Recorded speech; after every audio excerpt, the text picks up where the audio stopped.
Muy buen día, estimados estudiantes. Bienvenidos a otra clase asíncrona de administración. El día de hoy vamos a ver el entorno organizacional.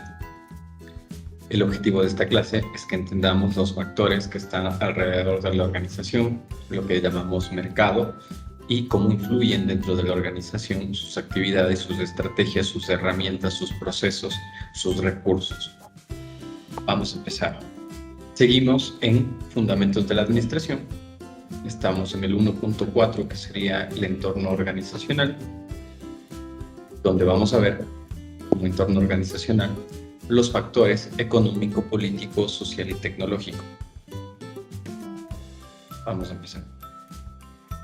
Antes de ver los factores del entorno organizacional, comenzaremos con una pequeña introducción de lo que es la auditoría externa, o bueno, la auditoría interna. Tenemos algunos pasos. El primer paso es desarrollar la declaración de la visión y la misión, que sería la declaración y la visión actual. Luego de desarrollar este paso, que es dentro del proceso administrativo, la planificación, seguimos con planificación y hacemos la auditoría externa. En este momento estaríamos aquí, realizar la auditoría externa. Luego analizaríamos la auditoría interna, se establecen los objetivos a largo plazo, se generan, evalúan y seleccionan las estrategias. Luego vendría la implementación de estrategias y por último la medición del desempeño de la institución. Primero, lo que vamos a ver es lo que más nos vamos a demorar, que sería las dos auditorías, tanto externa como interna. Comenzamos con la auditoría externa. Las fuerzas externas pueden clasificarse en 5 amplias categorías: las fuerzas económicas, las fuerzas sociales, culturales, demográficas y ambientales, fuerzas políticas, gubernamentales y legales, las fuerzas tecnológicas y, como quinto punto, las fuerzas competitivas. Estas fuerzas competitivas las vamos a dejar para una explicación futura. Sin embargo, ¿por qué? Porque tienen correlación con la actividad de la empresa. Entonces estamos hablando de las 4 primeras, que no necesariamente tendrían una correlación, sin embargo se la va a tomar en cuenta. Hablamos de fuerzas económicas, de fuerzas sociales, fuerzas políticas y fuerzas tecnológicas, el famoso PEST, político, económico, social y tecnológico. ¿Ya? Entonces estos son factores de mercado, mientras que las fuerzas competitivas son factores de industria. Como un pequeño análisis, el mercado es donde se encuentran oferta y demanda. Diciendo esto de una manera tan amplia, tan generosa, pues estamos hablando que donde se encuentran oferta y demanda puede ser un mercado donde vamos a comprar zapatos, o compramos pantalones, o compramos algo de comer. Mientras que la industria ya está dividido. Es industria de calzado, industria textil e industria alimenticia, ¿no? Entonces, el mercado es como que fuera todo un centro comercial.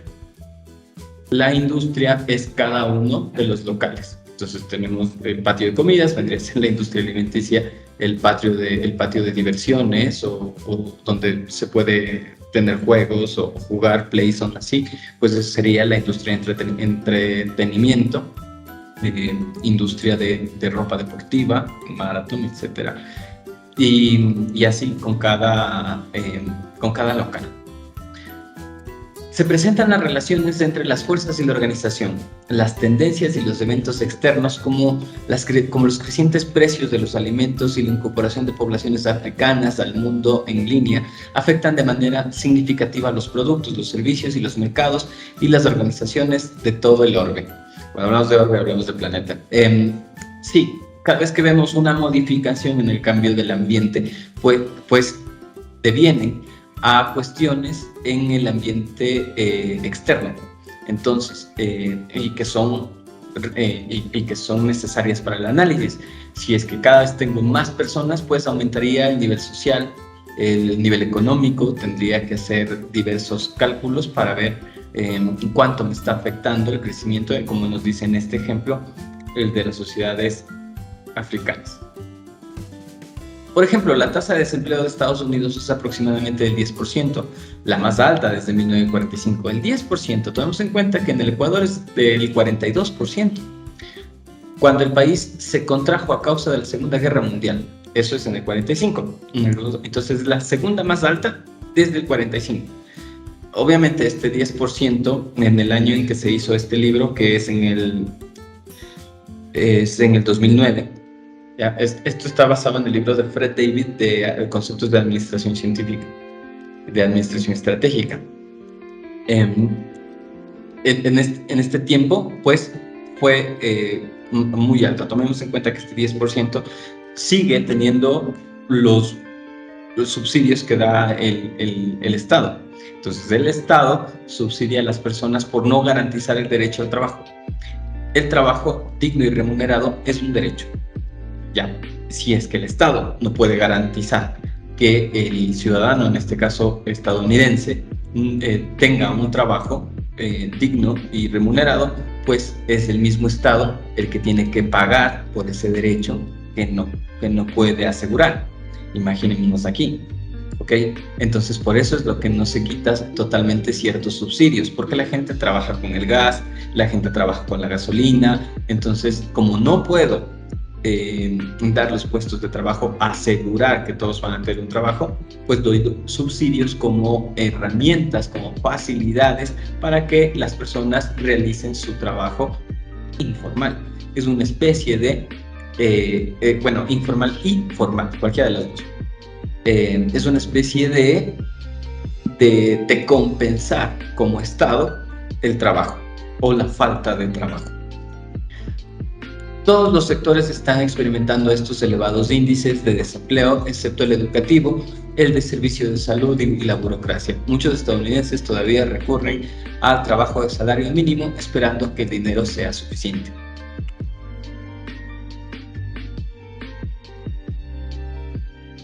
Bueno, aquí tenemos un pequeño gráfico donde nos habla del ambiente externo, el ambiente interno, la capacidad de la organización y el desempeño de la organización. Todo esto influenciado, pues, por el ambiente externo.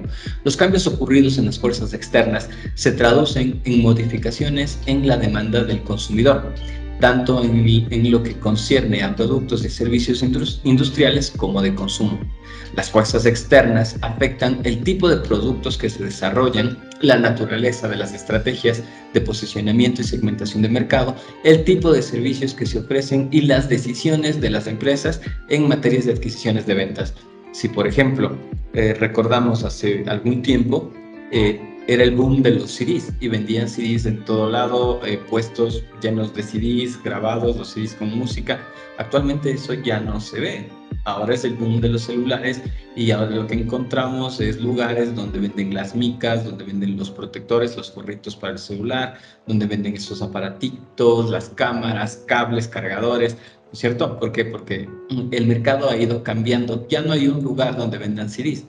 Ya ni siquiera hay mucha demanda para Musicalísimo, creo se llamaba, que era en mis tiempos, por lo menos cuando yo tenía 16 y 17 años, comprar un CD, algo maravilloso, algo que nadie más tenía, y pasabas viendo el librito y todo, ¿ya? Ahora no, ahora ya te puedes descargar todas las canciones porque el artista sube a YouTube y tú solo te descargas y ya está, tienes la canción, o sea, independientemente al tipo de grabación. Además, tienen un impacto directo en proveedores y distribuidores. Todo esto sería parte de las fuerzas competitivas que las veremos más adelante. Identificar y evaluar las oportunidades y amenazas, externas, permiten que las organizaciones desarrollen una misión clara, diseñen estrategias para lograr sus objetivos a largo plazo y generen políticas para alcanzar sus objetivos anuales. ¿Ya? Entonces, el fin del análisis del ambiente externo o la auditoría externa, como se le suele llamar, pues es esto, tener un listado de oportunidades y amenazas. Factores externos positivos, oportunidades, y factores externos negativos, amenazas. Conjuntamente con este análisis vendrían las actividades, las políticas, las normas que desarrolla la empresa para aprovechar estas oportunidades o para luchar en contra de las amenazas. La creciente complejidad de los negocios actuales queda evidenciada por el hecho de que más países están desarrollando sus capacidades y su voluntad de competir agresivamente en los mercados mundiales. Tanto los países como las empresas de todo el orbe están dispuestos a aprender, a adaptarse, a innovar y a inventar para competir con éxito en el mercado. En Europa y Asia, hoy en día existen más tecnologías nuevas y competitivas que nunca antes. Pues sí, ahorita estamos viviendo un segundo boom de la comercialización gracias a la tecnología.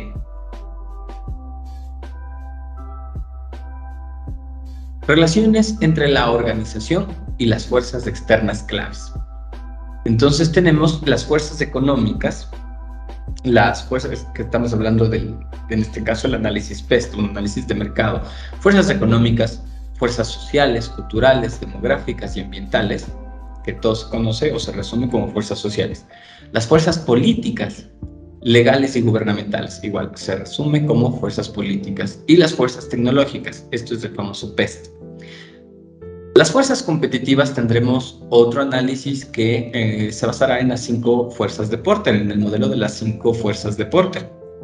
¿Okay?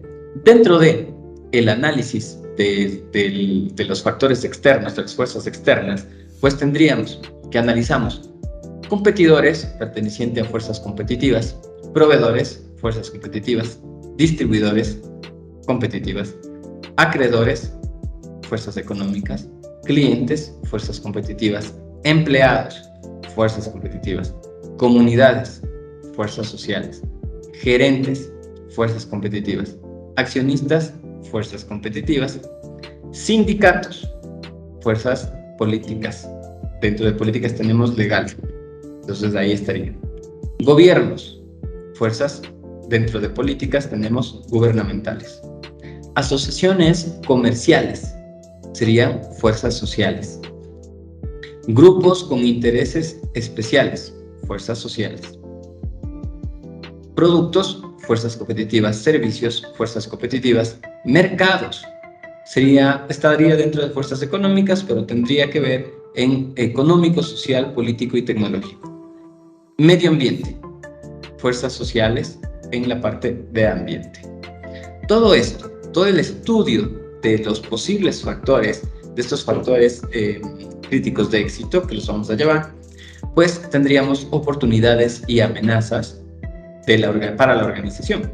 Oportunidades, las cuales puede aprovechar, las amenazas que pueden ser nocivas para la empresa en el sentido de que podría traerme alguna pérdida económica.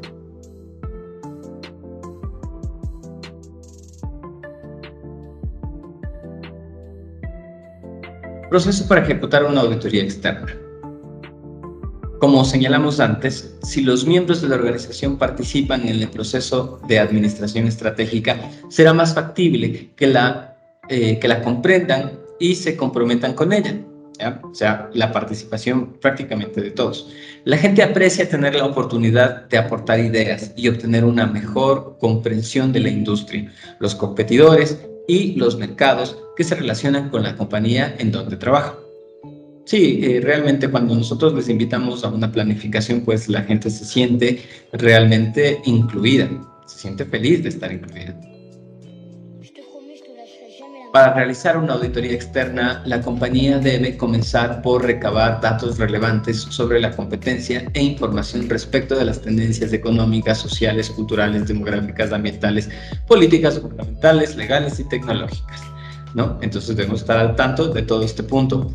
Tomen en cuenta que no hemos hablado de las competencias porque vamos a hacer actualmente solo el análisis externo del macroambiente.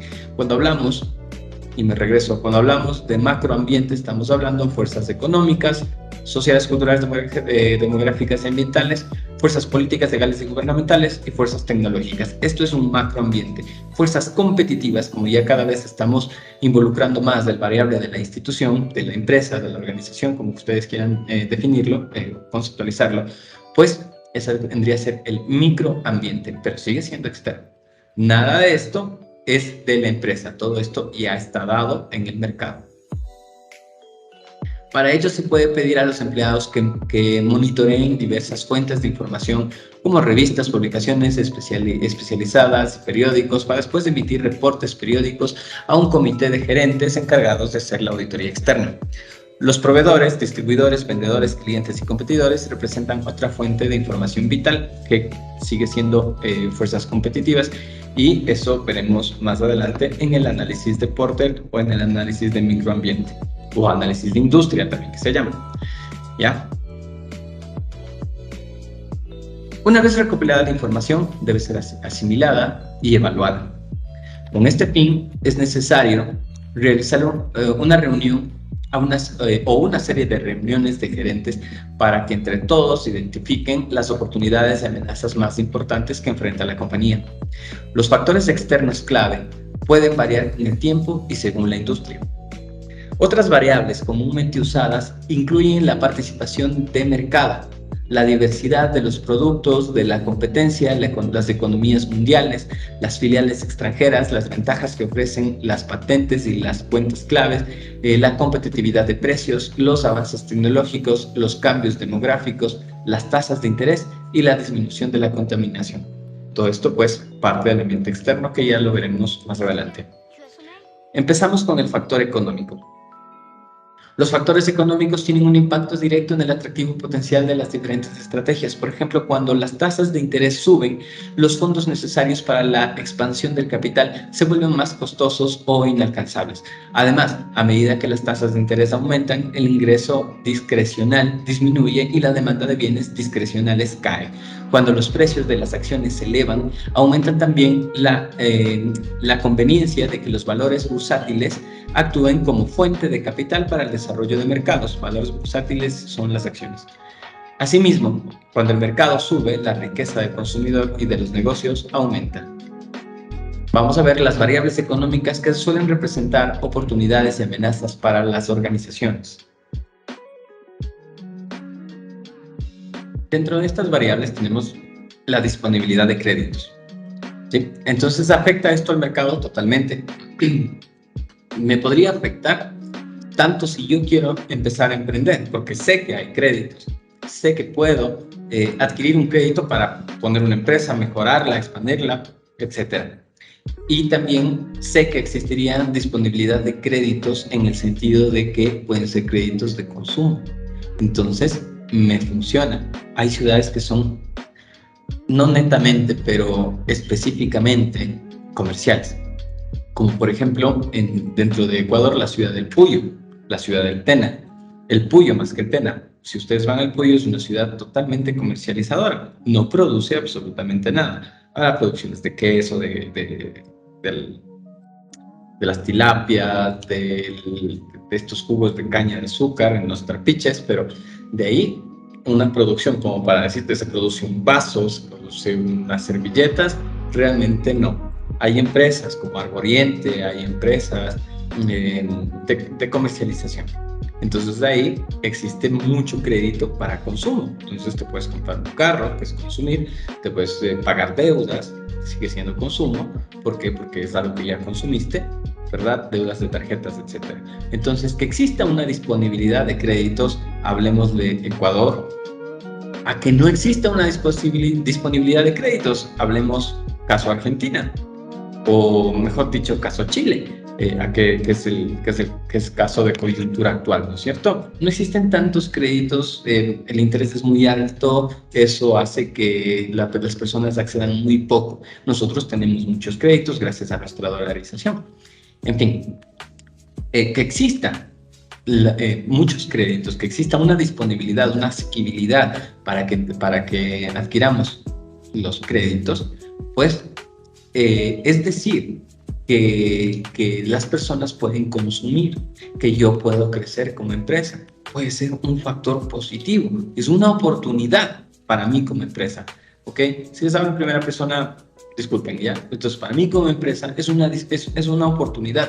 Yo puedo aprovechar que en el mercado existen créditos. Puedo adquirir un crédito, puedo vender y voy a saber que las personas me van a querer comprar o pagar. El nivel de ingresos disponible.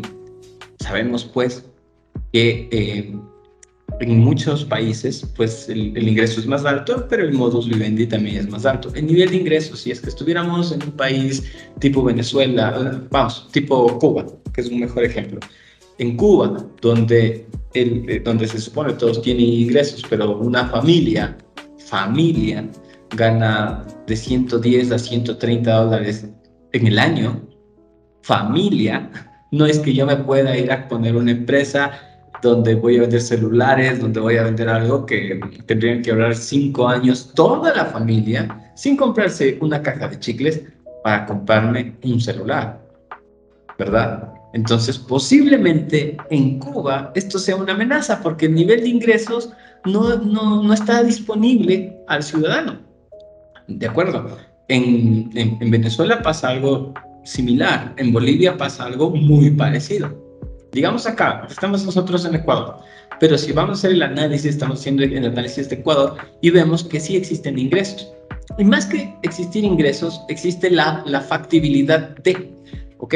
Ustedes ven que si es que una persona se compra un Tucson, que no tengo nada en contra de eso, pero ¿qué pasa? Se endeuda a 20 años por el Tucson, 10 años, para comprarse su auto, dárselas las del buen señor, ¿de acuerdo? Y va pagando las cuotas todos los años, todos los meses, y son cuotas a veces muy altas, pero nadie le quita que es un buen señor, ¿de acuerdo? Ya. Lo que quiero decir es que las personas, si existe esta facilidad de las mismas instituciones, yo puedo aprovechar que existen los ingresos disponibles para poder vender mi producto. Yo te difiero a 30 años, pero compra mi producto porque existe el ingreso. Propensión de las personas a gastar, ¿sí? En este caso, por ejemplo, hombres y mujeres gastamos de una manera diferente y es algo normal que depende de la psiqui de la persona. Nosotros como personas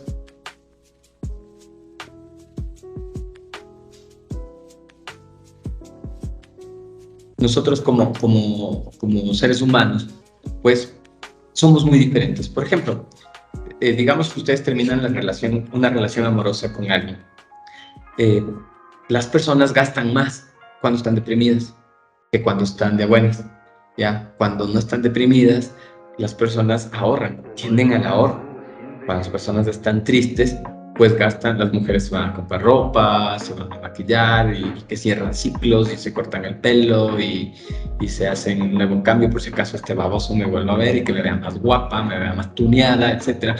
El hombre también tiene una propensión a gastar, pero no se compra nada, ni se baña, ¿ya? Un hombre lo que gasta es en trago, no sé, en tratar de olvidar con farras, con fiestas, en fin, pero todos tenemos una propensión a gastar y son estos disparadores psicológicos los que comienzan este proceso de gasto. ¿Okay? Entonces muchas veces si eres un deportista pues posiblemente tengas que estar gastando seguidamente en tu alimentación y cosas así.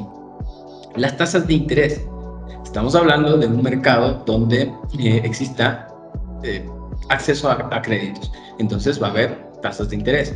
Mientras más bajas sean, habría mayor cantidad de créditos, ¿cierto? Entonces, por eso en el Ecuador,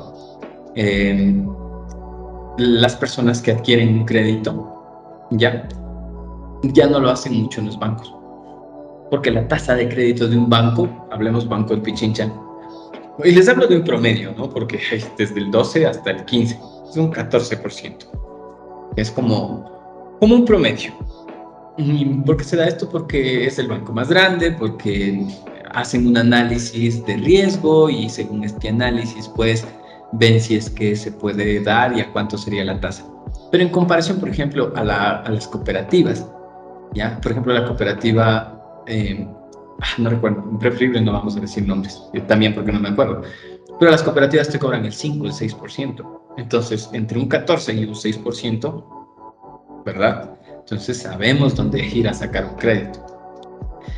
Las tasas de interés afectan mucho en el momento de hacer un análisis económico, porque mientras más baja sea la tasa de interés, más acceso al dinero de crédito tendrá la ciudadanía y tendremos nosotros como institución, como organización.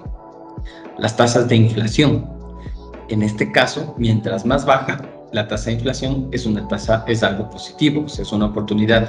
Nosotros como Ecuador casi no manejamos nuestra tasa de inflación y se les voy a explicar por qué. Nosotros como Ecuador no tenemos una oferta propia monetaria. Nosotros utilizamos el dinero de los Estados Unidos, pero lo utilizamos pagando, ¿no? O sea, no es que utilicen mi dinero, ¿no? No es así. Nosotros pagamos adicionales. No recuerdo bien el valor, pero creo que por cada dólar pagamos 3 centavos. Ya, por la utilización de $1 pagamos 3 centavos, que es el 3%, más o menos, ¿no? Y depende también cuánto dinero pidas. Cada tiempo, cada trimestre debemos pedir una cantidad de dinero para seguir comercializando con dólares como circulante.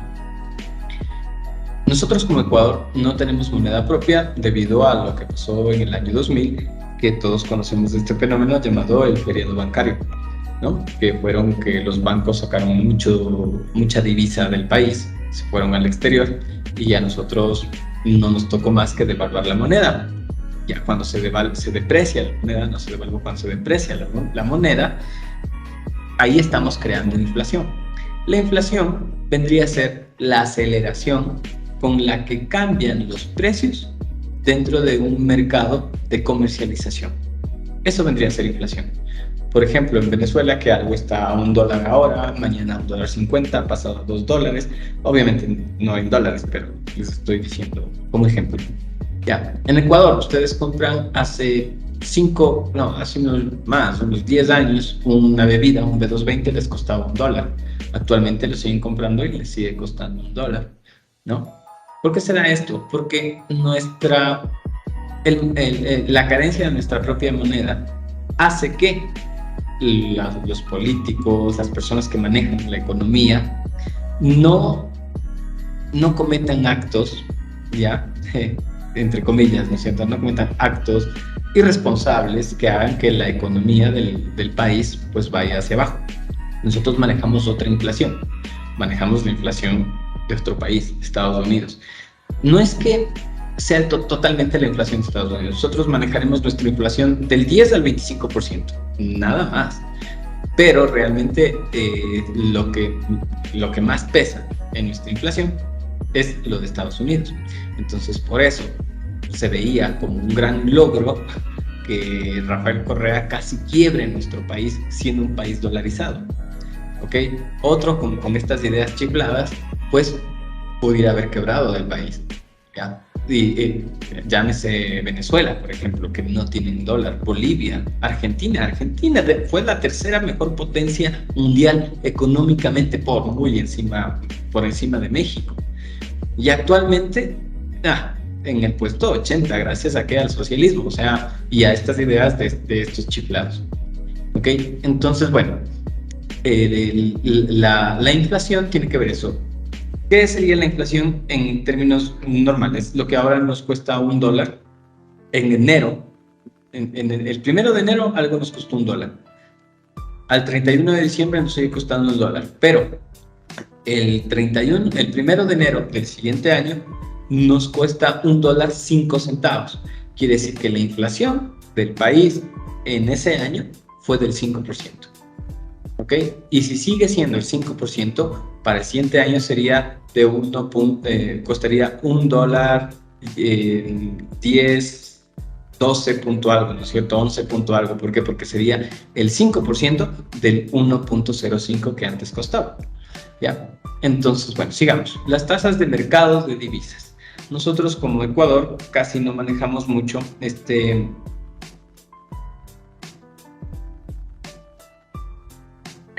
ítem debido a que nuestra divisa pues es el dólar, nuestra divisa sigue siendo el oro, aunque prácticamente no es que tengamos, así que casi no lo utilizamos.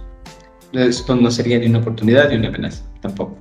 Déficit en el presupuesto gubernamental, totalmente, esto sí. Actualmente ya casi no nos endeudamos, que era un gran problema. Gracias al presidente Rafael Correa, desde el año 2017 hasta el año 2022, ha sido cada año en pedir préstamos y préstamos y préstamos y préstamos y préstamos. Y claro, todo el mundo le culpó a Lenin y a Lazo, ¿no? No son las personas, es la situación económica y si es que eres o no apto para el puesto. Pero si eres un economista, pero un economista socialista, O sea, quiere decir que, aparte del mal economista, está chiflado. Al estar chiflado, pues nos puede quebrar, que es lo que casi pasa. 5 años de deuda, desde el 2017, 5 años de deuda, sin contar los 2015, 2016, que también tuvimos deuda, pero era deuda un poco más llevable. Cuando salió Correa del poder, teníamos 68,000 millones de deuda. Llegó Lenin y cuando Rafael le dijo que estaba la mesa servida, no había ninguna mesa, no estaba nada servido, nos tocaba pagar. Actualmente nos toca pagar. ¿Y cómo estamos pagando? ¿Quiénes pagan? Los que tenemos carro, los que tenemos que pagar la gasolina, porque ya se quitaron esos subsidios. Ya estamos pagando la deuda que dejó Hacienda. Entonces, totalmente habría que estar en contra de los paros que hacen. ¿Por qué? Porque la gente piensa que solamente que sube la gasolina porque sube. No sube porque sube. Sube la gasolina porque tenemos que pagar la farra que los chifladitos hicieron por 10 años. Una farra que duró 10 años. Digamos que ustedes se van de fiesta 10 días. Se gastan en mujeres, en alcohol, no sé, en baile, en chupe, que viva y hacen carreteras y que vivan las carreteras. Se acabaron los 10 años y ya les dijeron, bueno, señores, ya estamos cerrando los 10 días, perdón. Estamos cerrando el local, necesitamos que nos paguen. Ah, sí, yo te voy a pagar, me pongo a hacer paro. No, pues, tienes que pagar por lo que usaste. ¿De acuerdo? Hay que pagar por lo que se usó. ¿Ok? Pero entonces, no, voy a hacer paro y te voy a cerrar las carreteras y voy a hacer, ¿por qué? Porque no quiero pagar, no me da la gana. O sea, ¿qué argumento es ese? Entonces, estos dirigentes, Leonidas Issa, el Vargas, no sé, ya, estos dirigentes, pues, o sea, es como que no tienen un solo gramo de conocimiento económico, ¿ok? No, porque no, y no se hace, y no se hace. Hay otros métodos, como por ejemplo, irles a quitar a los corruptos. No es tan fácil porque no puedes probar la corrupción. Nadie roba con factura. Nadie roba, ¿sí? Y sobre todo alguien tan inteligente, entre comillas, o sea, inteligente en el sentido para robar, como el señor Rafael Correa, no muy moral, no muy ético, pero bastante inteligente. O sea, de los inteligentes del señor fue vivísimo, ¿no? Bueno, ¿dónde nos quedamos?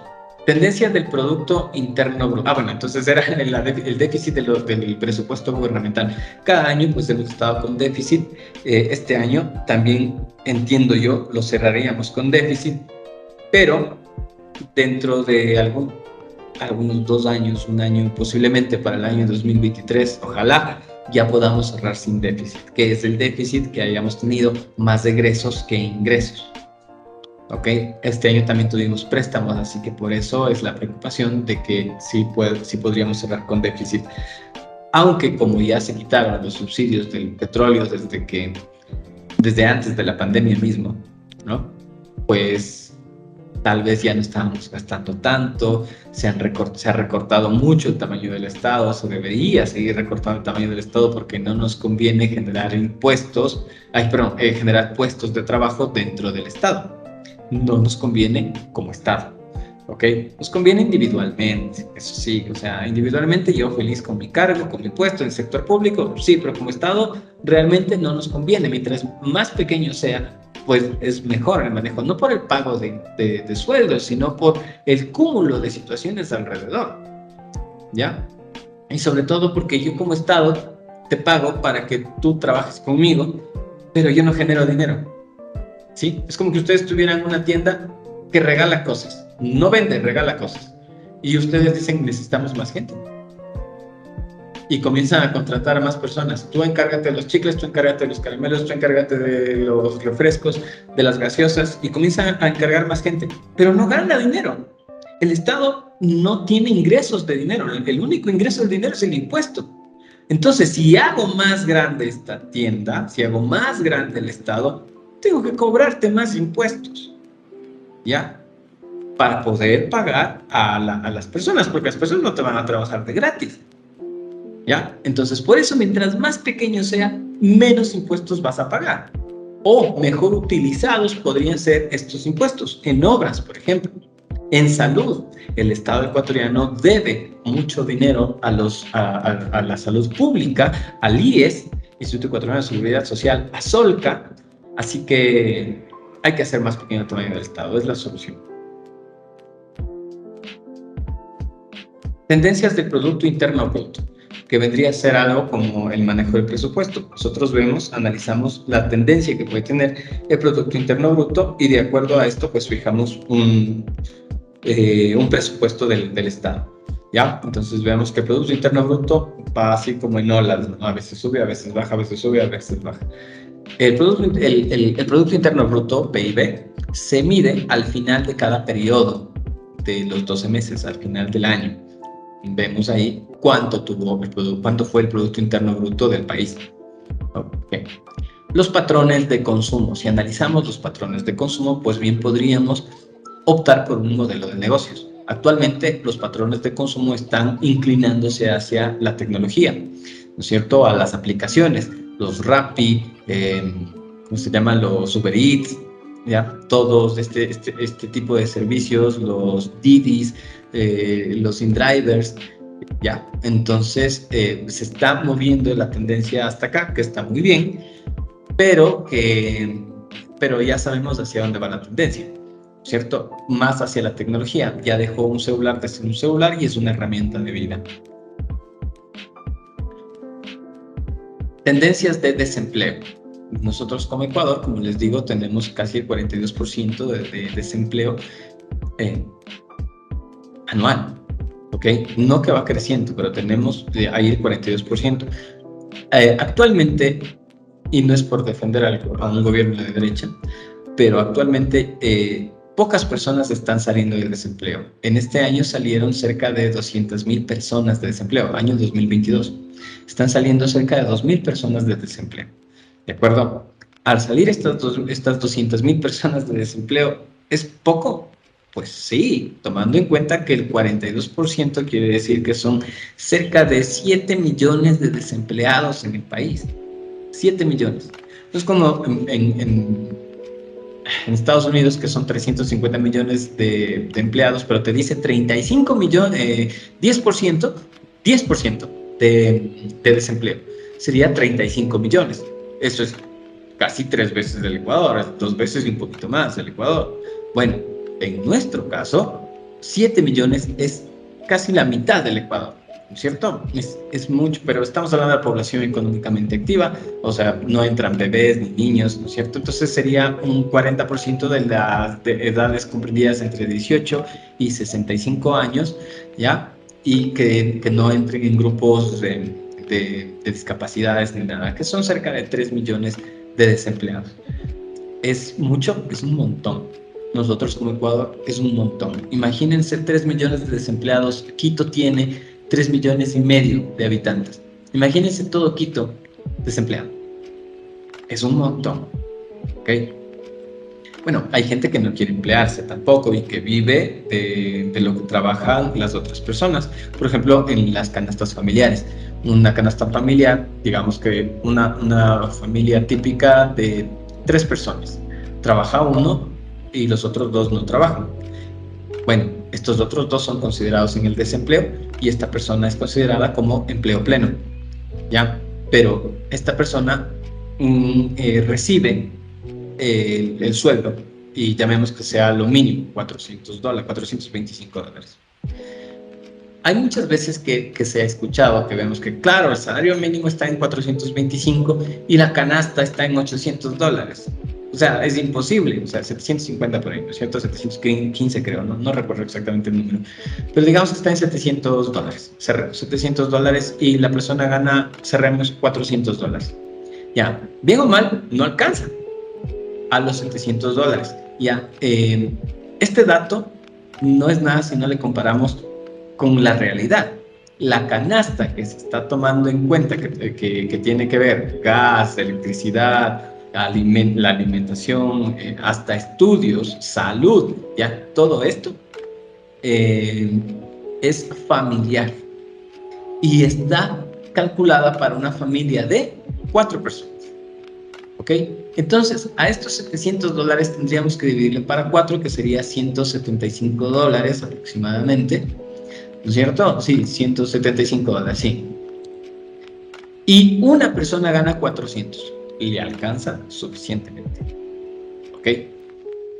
Entonces, por eso lo importante es tener el trabajo y generar un ingreso. ¿Ya? Entonces, la canasta familiar no es para el sueldo que es individual. ¿De acuerdo? Entonces, con 2 personas que trabajen de la familia, pues se llegaría a 800. Me van a decir, ay, pero no trabajan 2 personas. De acuerdo, ¿ya? Pero económicamente sí se solventa el punto. Ahora nos tocaría trabajar en la cuestión del desempleo, pero no en la cuestión de dinero y canasta familiar, ¿sí? De ingreso de canasta familiar. Ahí estamos un poco estables. No es ahí donde debemos enfocarnos, sino en el desempleo, en la generación de empleos. ¿El Estado debe generar empleos? No. Porque si el Estado genera empleos, se vuelve más grande el tamaño del Estado y es injusto para el resto del país. ¿Quiénes deben generar empleo? Usted, nosotros, la parte privada, no, lejos del Estado. Nosotros generamos empleo, nosotros generamos ingresos familiares, ¿ya? Pero es el Estado el que pone trabas. Entonces, ¿cuál sería la responsabilidad del Estado para que exista un mayor número de empleos? Pues quitar esas trabas, eliminar impuestos a la producción, tal vez tener alguna política de comercialización, como por ejemplo que las empresas extranjeras no gasten mucho dinero en publicidad y darle carta libre a las empresas nacionales. Tal vez, tampoco, estamos ya en un mundo globalizado, es un poquito difícil hacer todo esto, solo tal vez, no sé, cobrarle algún impuesto a las empresas que vienen de fuera, ya, un impuesto bajo, mucho, pero darle la mayor facilidad a la persona que quiera ponerse en una empresa dentro del país, que quiera emprender, o sea, que se le dé las facilidades, que se le diga, a ver, listo, tienes que irte acá, y yo te acompaño, ¿ok? Bájate una aplicación para que veas cuáles son los siguientes pasos que tú puedas seguir, que puedas seguir para poner tu emprendimiento, que sea más fácil. ¿Alguien quiere ponerse una empresa? Por favor, dale. En una empresa, como mínimo, va a trabajar uno, ¿ok? Ya no es un taxi, va a ser una empresa que como mínimo va a trabajar 1, 2, qué bueno que trabajen 10, ¿ok? Una empresa sacó a 10%, a 1000%, ¿ok? 10 veces, 1000% de personas del desempleo. La generación de una empresa. Por eso es tan importante que el Estado no meta las manos, y si quiere meter las manos, que sea para ayudar y no para poner trabas, que es lo que hacían los gobiernos socialistas. De las cosas más absurdas que se escuchan como una persona que ha seguido administración de empresas toda su vida, ¿no? Que pague más el que más gana. Y a uno le suena claro, es justo. ¿Por qué? ¿Por qué es justo? Por supuesto que no es justo. Ustedes tienen 2 niños. Un niño es muy aplicado, el otro niño no es tan aplicado. Y al niño que es muy aplicado sigue sacando 10 en el examen.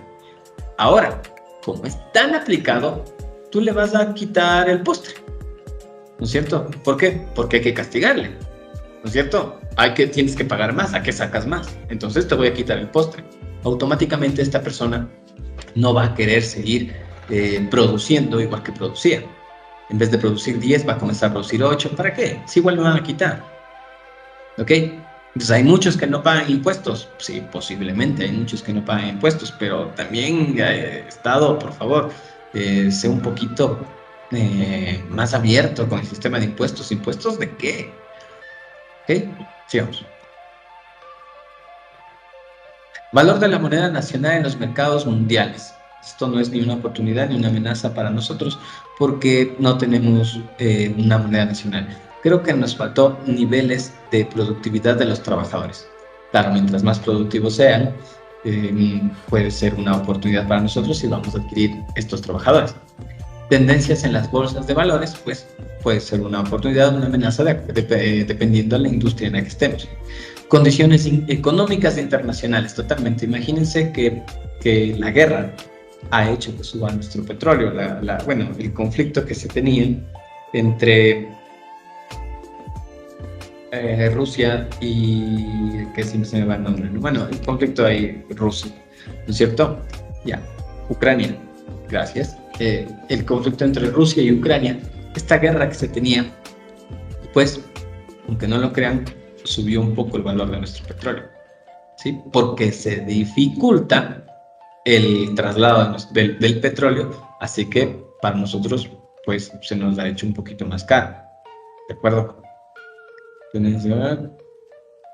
Condiciones económicas internacionales, como les decía, o sea, si es que el mundo está bien, pues nosotros también vamos a ir estando bien. Pero ¿qué pasaría si es que en España comienza a caer la economía? Primero tenemos un montón de ecuatorianos ahí, va a bajar la remesa que nos va a llegar y también nosotros pues vamos a comenzar a bajar nuestra economía. Entonces todas estas variables van a afectar el factor económico para nuestra empresa. Cambia una economía de servicios en mercados internacionales. Sí, pues medio complicado. Nosotros como Ecuador tratar de cambiar nuestra producción a un mercado de servicios en mercados internacionales. Es bastante complicado, de hecho. Ya, Cuba no lo logró con la ayuda de todo el planeta. Nosotros no lo vamos a lograr si no nos ayuda nadie. Factores de importación y exportación.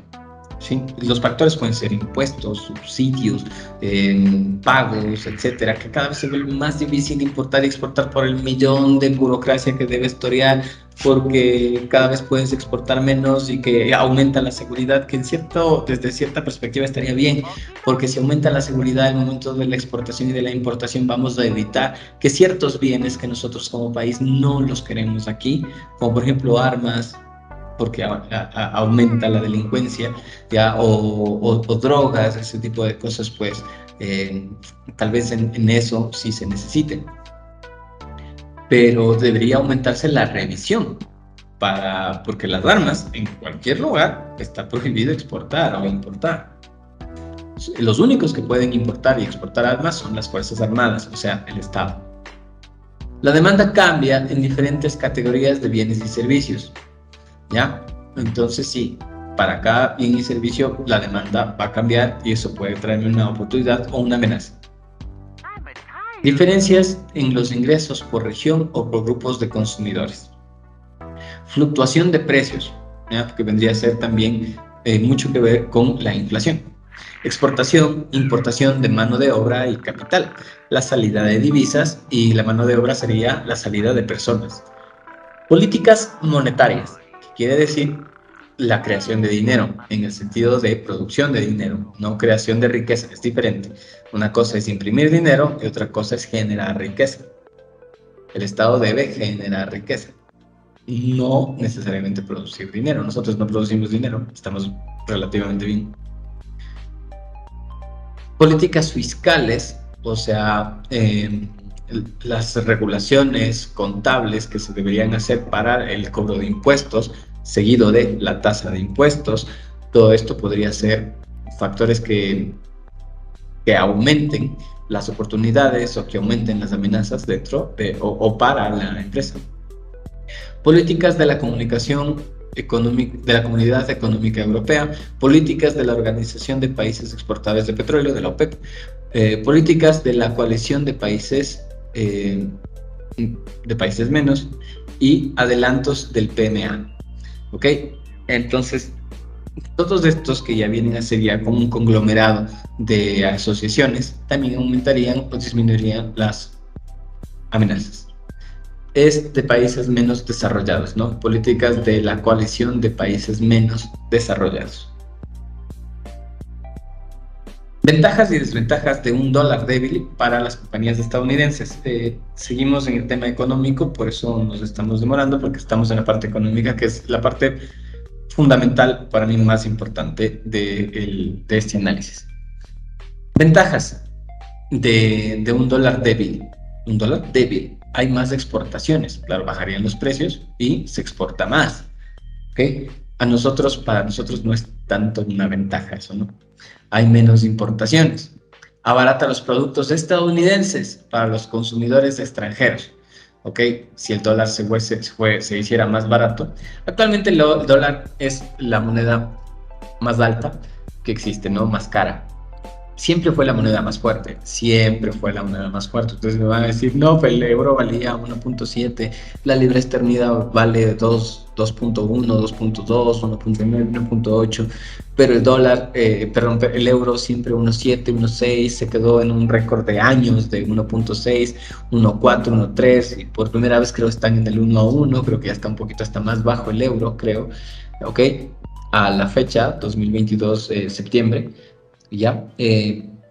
Pero no importa cuál es más alto, sino cuál es más fuerte, ¿no es cierto? En un ejemplo bobo, Freezer era más pequeño que Goku, pero Freezer era más fuerte.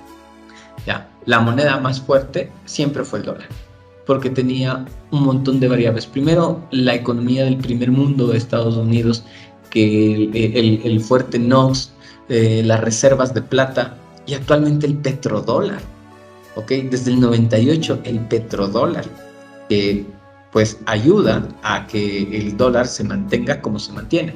O sea, ustedes quieren hacer una hiperinflación de la moneda, o sea, me refiero a inflarle a la moneda Unión Europea, tienen que unirse todos los países para tratar de parecerse a la economía de Estados Unidos y su dólar. ¿Ok? Y por eso lo logran, porque se unen tantos y comercializan entre tantos que gana cierta fortaleza del euro.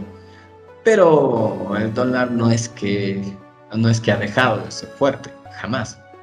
Desde el 29 la bolsa ya no hace crack. Abarata los productos estadounidenses, combate la deflación al impulsar los precios de las importaciones. Totalmente. Puede contribuir al aumento de los precios de las acciones en el corto plazo. Alienta a los demás países a disminuir sus tasas de interés. Claro. Aumenta las ganancias y las utilidades de las empresas que hacen negocio fuera de Estados Unidos. Obliga a las compañías extranjeras a subir los precios. Reduce el déficit comercial de Estados Unidos. Alienta a las empresas a globalizarse. Estimula el turismo extranjero en Estados Unidos. Creo que es lo más entendible, ¿no? ¿Por qué? Porque abarata el dólar, mucha gente más va a ir. Es como ¿cómo se llama en Colombia? Abarata el peso, o sea, sube el dólar y, ¿cierto? Abarata el peso, sube el dólar y yo con menos dólares puedo comprar lo que antes compraba con más dólares. ¿Por qué? Porque estos precios se mantuvieron exactos. Entonces yo ahora con $2 puedo llegar acá y comprar lo que antes compraba con $1. Desventajas: puede provocar inflación. Totalmente. Cualquier moneda débil puede provocar inflación, ¿cierto? Los reales, los bolívares, sobre todo. Puede provocar un aumento de los precios de los petróleos.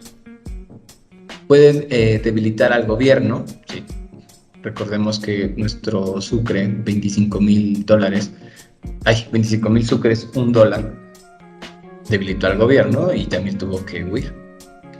Vuelve los viajes internacionales poco atractivos para los estadounidenses, porque cada vez los otros países se vuelven más caros. Pueden contribuir a la caída de los precios de las acciones en el largo plazo. Nosotros debemos rogar, aunque ya Estados Unidos es demasiado fuerte, que no vuelva a caer la bolsa como cayó en el 29. Ya casi van a ser 100 años. Son 93 años más o menos en que eso pasó, y así que esperemos que no nos pase por nuestra moneda, nada más. Listo, hemos terminado el factor económico. Vamos al factor político, donde tomaremos en cuenta las fuerzas políticas, gubernamentales y las fuerzas legales. Entonces, como les digo, las fuerzas políticas se dividen en el ambiente político, gubernamental y legal.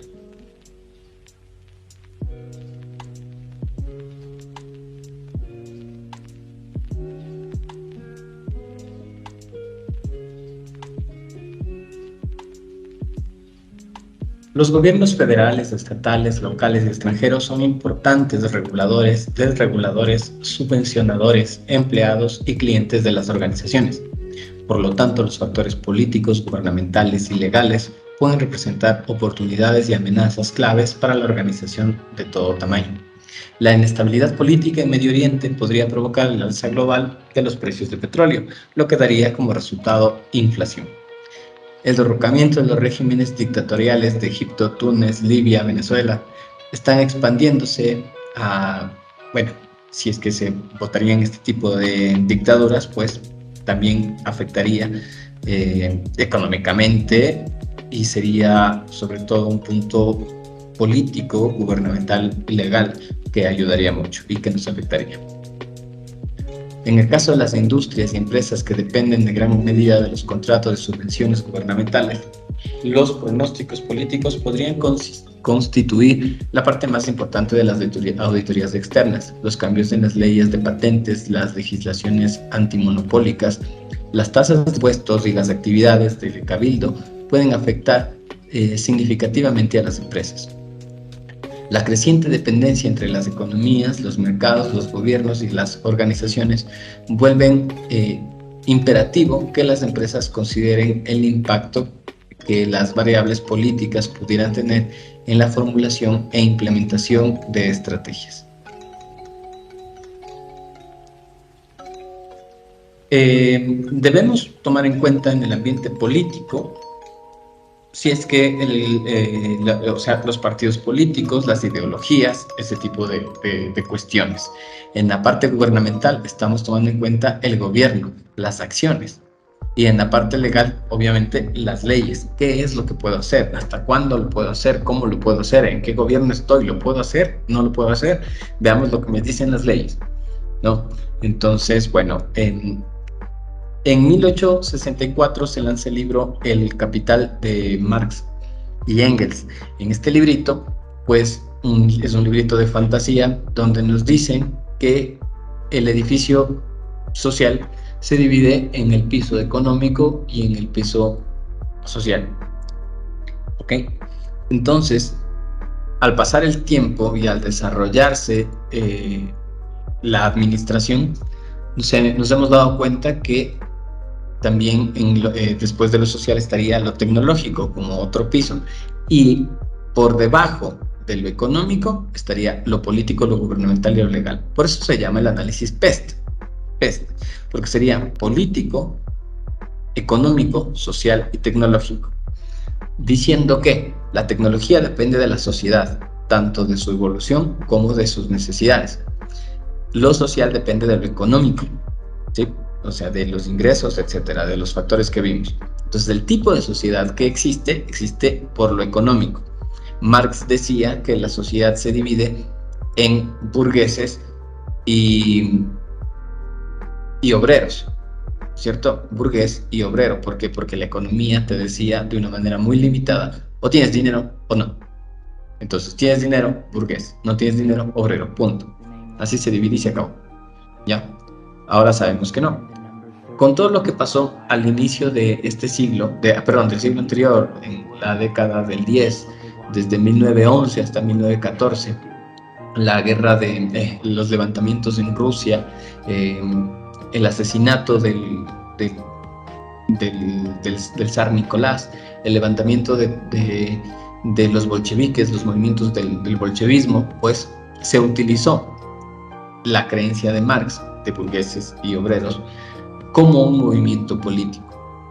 Luego de la Primera Guerra Mundial, el mundo adopta la parte política, gubernamental y legal por debajo del económico. Más importante, lo que quiere decir es que la economía depende de lo político, gubernamental y legal. Y en gran parte, pues, es verdad, ¿no? Ya, entonces ahí es lo que veníamos con las lógicas dialécticas, ¿no es cierto? Que se supone que es Lenin el que se va a militar a las fábricas y les dice, señores obreros, ustedes no tienen nada más que perder, sino nada más, no pueden perder nada más que las cadenas, no van a perder nada más que las cadenas. Actualmente, si le vamos a decir eso al obrero, el obrero va a decir, sí tengo que perder. Tengo un carro, tengo una casa, tengo una deuda, tengo una hipoteca, tengo a mis hijos estudiando. Así que no, porque puedo perder. ¿Ok? Y también les decía, vamos obreros, vamos a cambiar el mundo. Actualmente si le dices eso al obrero, el obrero va a decir, no quiero cambiar el mundo, yo quiero cambiar el auto, quiero cambiar mi casa, quiero ir mejorando económicamente, ¿ok? Ya no quiero ser obrero, ya quiero tener mi empresa, ¿ok? Entonces, esta izquierda política existía desde esta época, ¿no es cierto? Los primeros gritos de izquierda se perfilan después de la Revolución Francesa, donde en el lado izquierdo se sentaron los que querían revolución y en el lado derecho se sentaron los que querían conservación.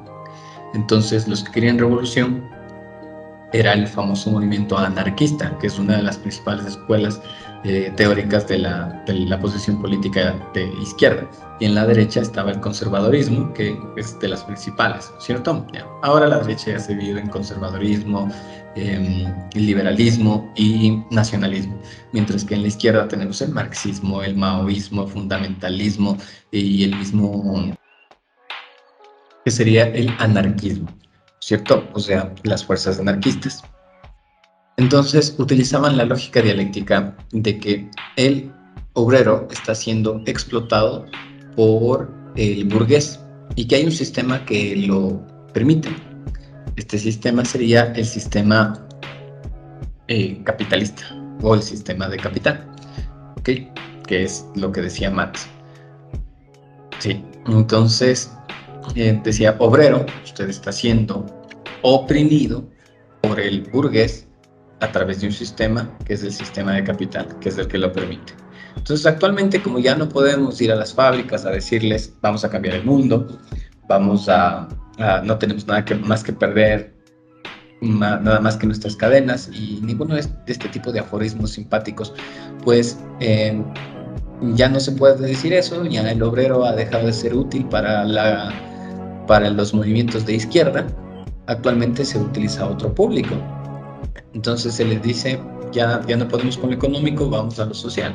Y en lo social se ataca a otros puntos. Por ejemplo, se ataca en el sentido de que se les hace publicidad a los grupos LGBT o a los grupos feministas, que por eso se le conoce como marxismo cultural o de nueva izquierda.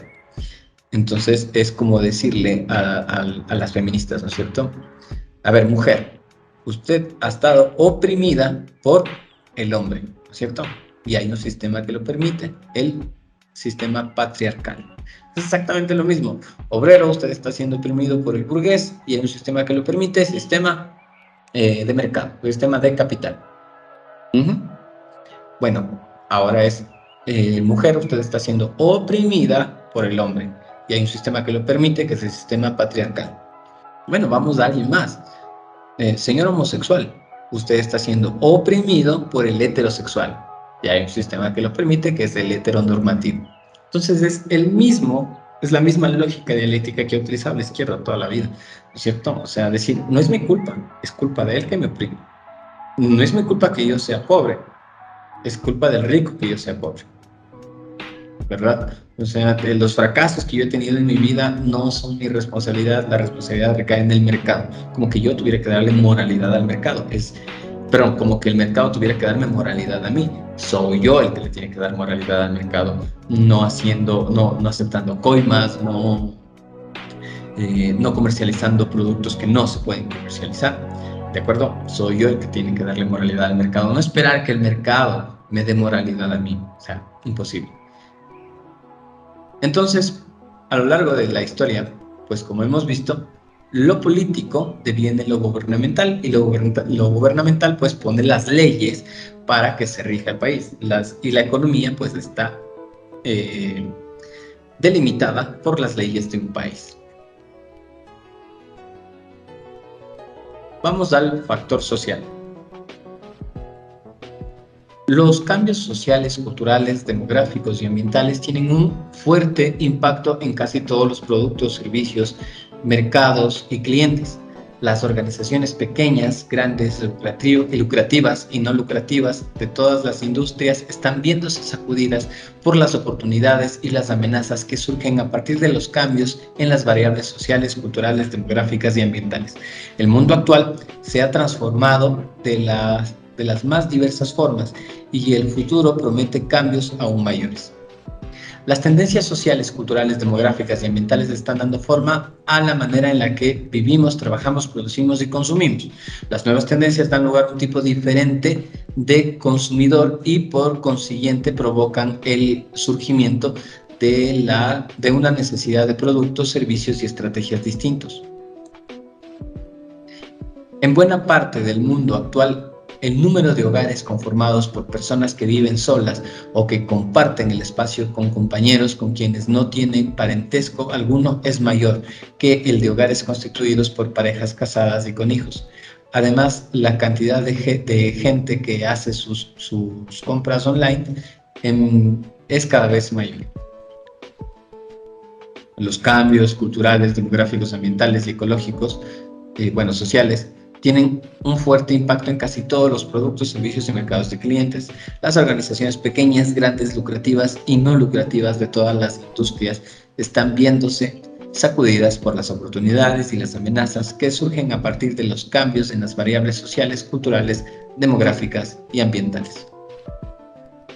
Ya, entonces las fuerzas sociales se pueden dividir en sociales, culturales, demográficas y ambientales, tomando en cuenta qué vendría a ser la sociedad. La sociedad es un conjunto de individuos que conviven en un mismo territorio, bajo un determinado esquema de organización, compartiendo además lazos económicos, políticos y culturales. Entonces, claro, la diferencia entre sociedad y cultura es que la cultura es lo socialmente construido, mientras que una sociedad es cómo vivimos y la forma en que lo hacemos. Nosotros no rezamos en la mezquita, nosotros no oramos a las 4 de la mañana, ¿ok? O sea, tenemos una cultura bastante occidental. Dentro del Ecuador tenemos ciertas diferencias a lo que es en Colombia, a lo que es en Perú. Una sociedad es un grupo de personas que siguen un determinado ordenamiento. Asimismo, tienen costumbres en común, lo cual abarca distintos ámbitos de la vida, ¿ya? Entonces nosotros vamos a tener como Ecuador ciertas fechas libres, como el Día del Trabajo o cuando el Día de los Difuntos,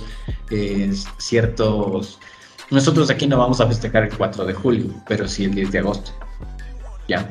Entonces, el 24 de mayo. Entonces existe una diferencia con Estados Unidos en este caso. Por ejemplo, se comparte tanto el uso de la misma moneda como la historia y las tradiciones festivas. Eso es una sociedad. Entonces también podríamos tener diferencias entre la sociedad de Quito, que obviamente va a ser diferente a la sociedad de Ecuador, a la sociedad de Guayaquil. Eso como sociedad. El siguiente punto vendría a ser la cultura.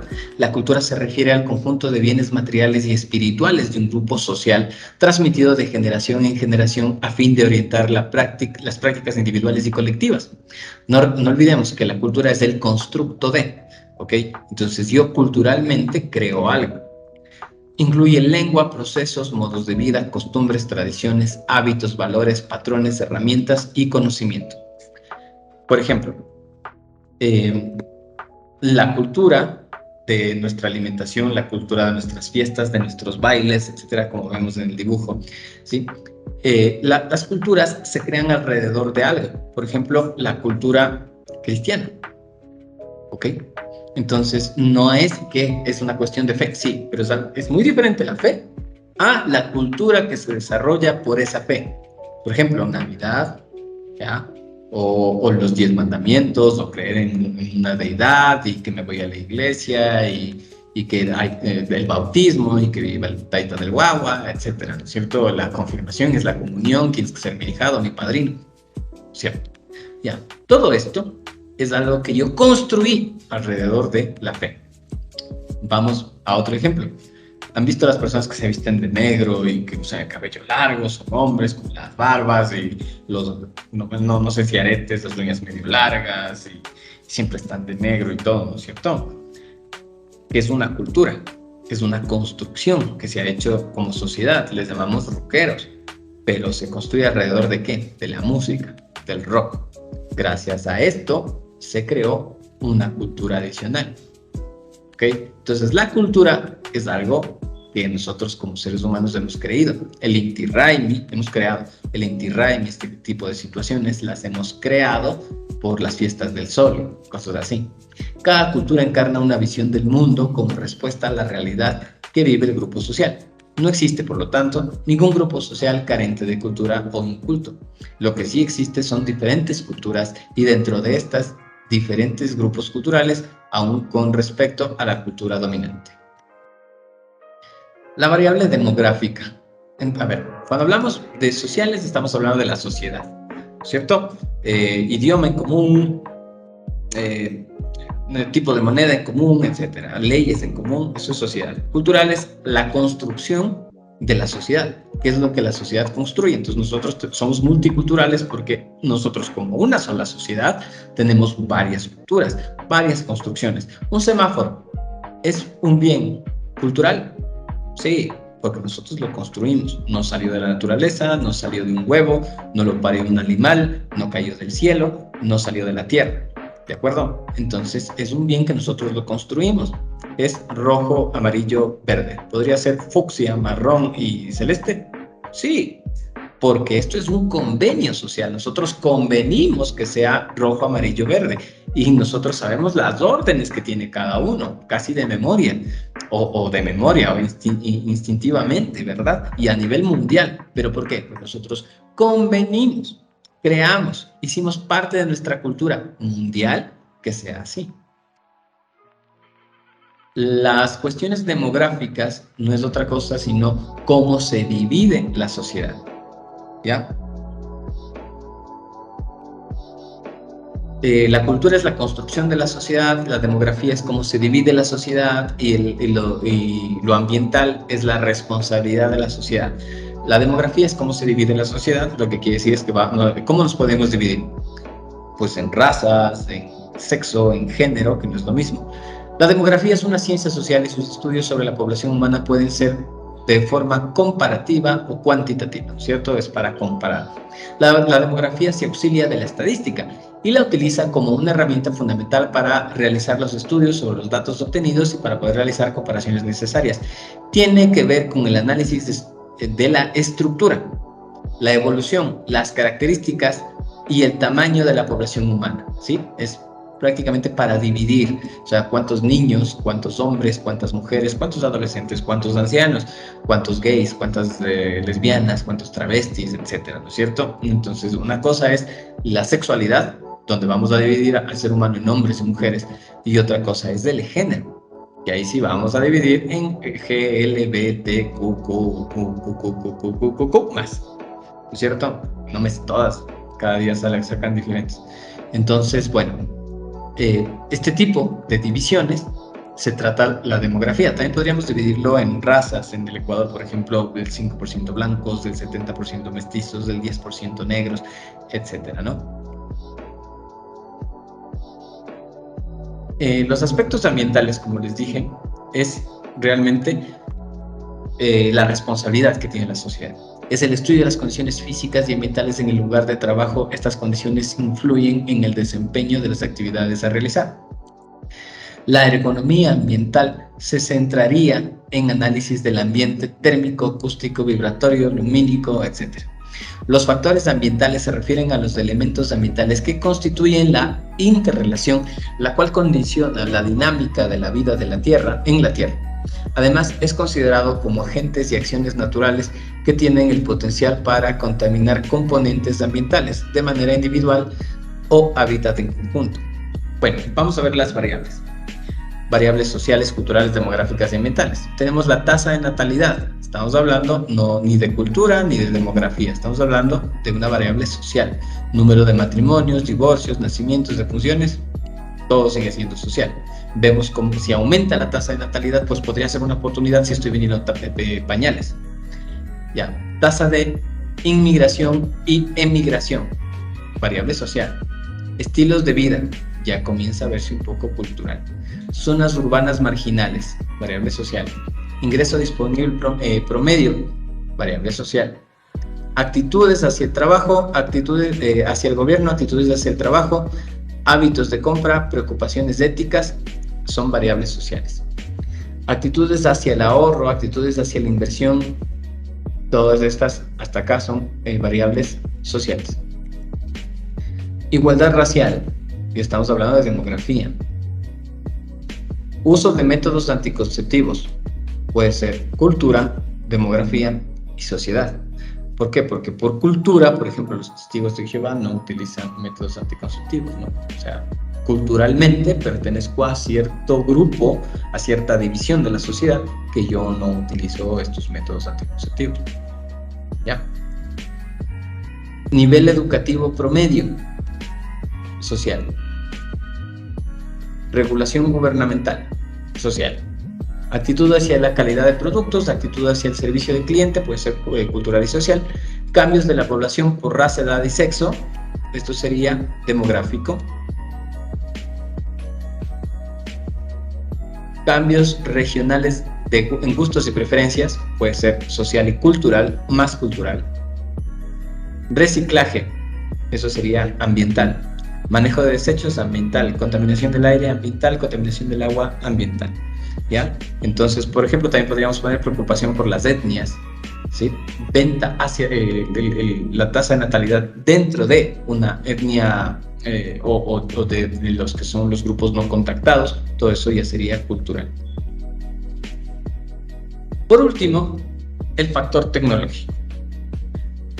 De todos los factores que hemos visto pueden sacarse oportunidades y amenazas, pero es el factor tecnológico el que más ha sacado del mercado a empresas, ¿sí? Porque cambia la tecnología y las empresas no cambian con la tecnología, piensan que no va a cambiar el mercado y terminan desapareciendo. Las fuerzas tecnológicas representan importantes oportunidades y amenazas que se deben considerar al formular estrategias.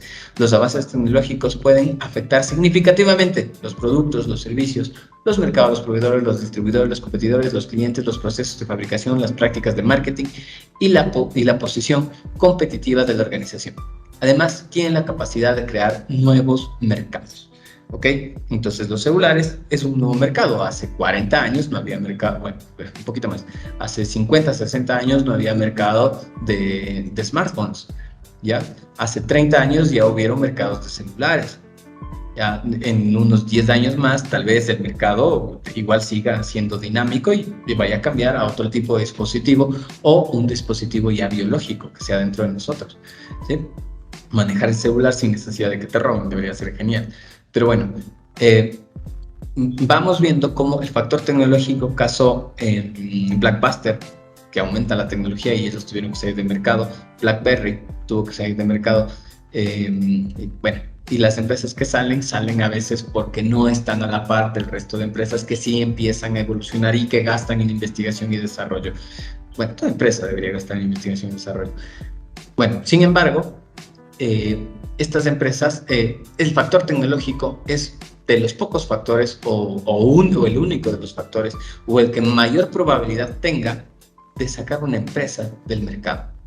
¿Por qué? Porque las empresas pueden cambiar el económico, cambia lo político o lo gubernamental o legal, cambian la sociedad, cambian las culturas, la demografía, van creciendo, van muriendo, van naciendo, etc.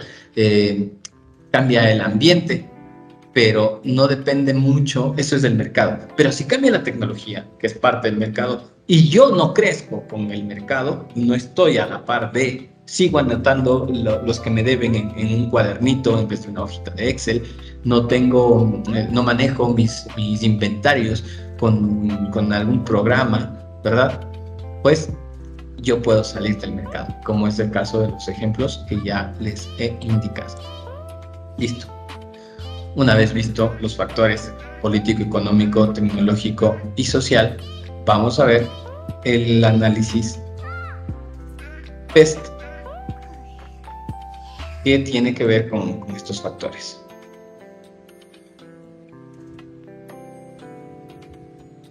El análisis PEST,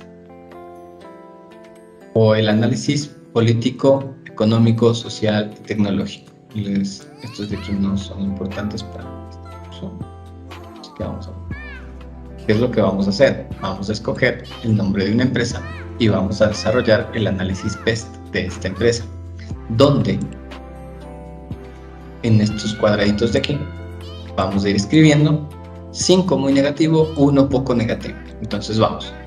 El ambiente, digamos que es una empresa, no sé, de hamburguesas. En lo político no es que vaya a afectar mucho para mi empresa de hamburguesas. Dependiendo de cuál sea la empresa, afectaría más. Para mí, no es muy negativo.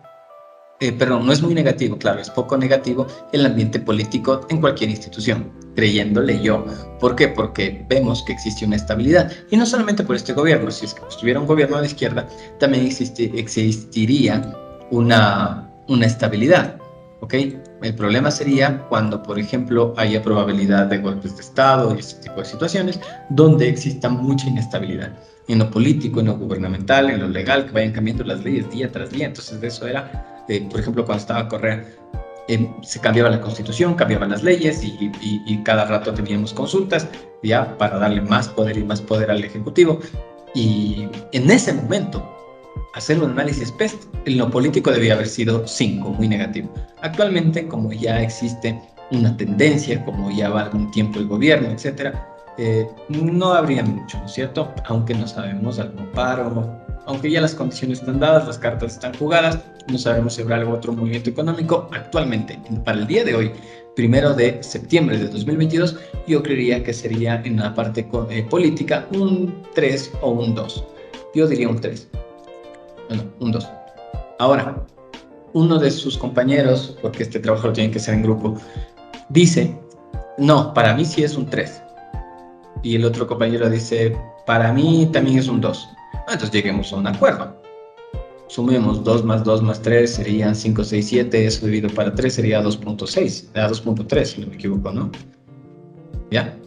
O si no, pues, están haciendo en grupos de 2, en parejas, y uno dice, para mí es un 2, para mí es un 3, listo, entonces dividamos de 2.5, ¿ok? Y así comenzamos a hacer cada uno de los puntos. El económico, pues no es que estemos muy bien, así que sí, yo le voy a poner un 5, puede ser un 4, 4, 3, vamos a 4, 3. En lo social le vamos a poner, yo no tengo, pero estamos vendiendo hamburguesas, ¿no es cierto?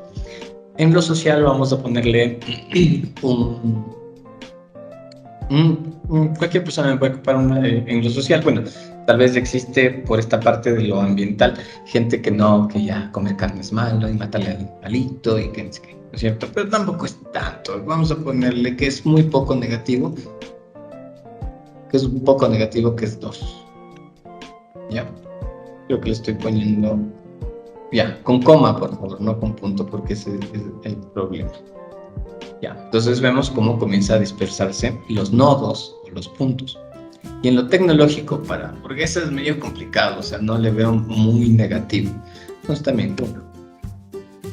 Y ya, vemos que mientras más alejado del centro esté el nodo, quiere decir que es mayor esa amenaza, que se considera una amenaza. Tomen en cuenta que estamos midiendo amenazas.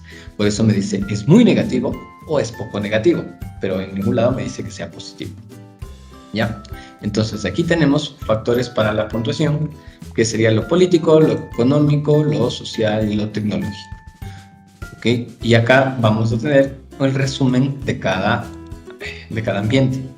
Su trabajo consiste en hacer esta calificación, llenar los factores, ver si es que es oportunidad o amenaza, van poniendo X o X, si es oportunidad o amenaza.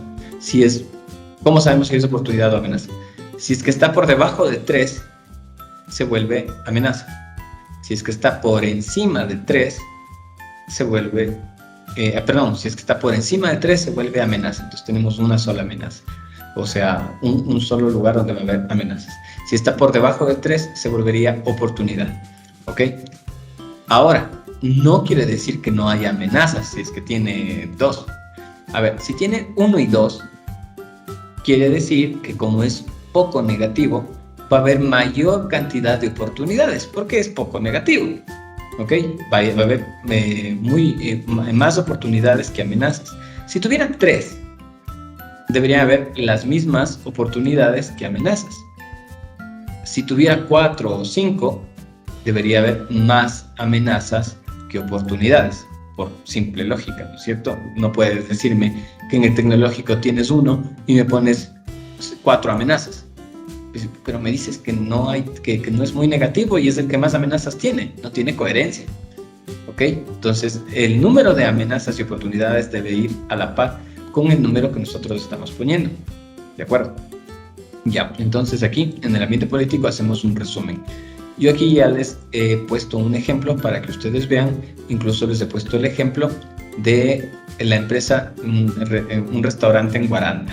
Entonces aquí vamos a tomar varios aspectos, ¿cierto? Aquí ven como en muchos tengo 4, en otros tengo 5, es porque tal vez se necesitó uno adicional, ¿ya? Entonces, en lo económico, miren, todo es amenazas, pero lo económico es lo más alto, es donde peor está. Ahora, tomemos en cuenta también que esto fue hecho en el 2015. Cuando yo hice este ejemplo fue del 2015, entonces aquí hablamos de 2016, 2015, no recuerdo. Aquí hablamos de las salvaguardas también, ¿no? Entonces que eso es muy antiguo. Fue futura consulta popular que afecta a las decisiones políticas, ya, ¿sí ven? Entonces, por ejemplo, nosotros podríamos poner futura votación, ya, que va a afectar las decisiones políticas en la ciudad, ya, porque ya mismo se escogen alcaldes.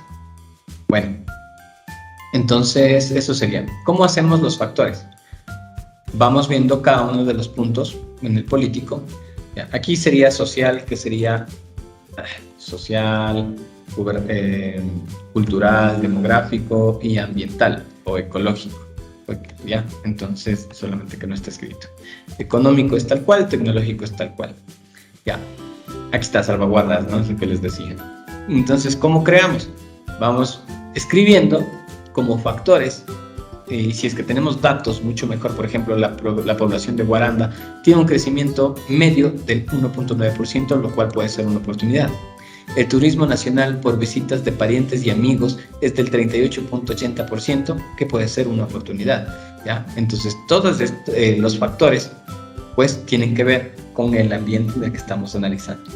Luego de eso, hacemos el resumen por ambientes y si es que hemos sacado de algún libro o de alguna dirección de internet que sea válida para la investigación, le ponemos, por ejemplo, Corporación Financiera Nacional 2014, ya, que serían con las normas APA. Hacemos un resumen de cada punto y ya, ahí quedamos. Ya, su trabajo es llenar los números, llenar los factores, hacer el resumen por ambiente, pasar este documento a Word y subirlo como PDF al aula virtual. Y ya, eso sería. Sin más, de nuevo agradecerles que hayan visto el video. Nos estaremos viendo en la clase síncrona y espero que se encuentren muy bien. Cualquier duda, por favor, me la hacen saber y nos estaremos viendo en otra oportunidad. Muchas gracias por revisar el video y muchas gracias por la paciencia y cualquier cosa, pues estamos comunicándonos. Hasta luego y una muy buena tarde.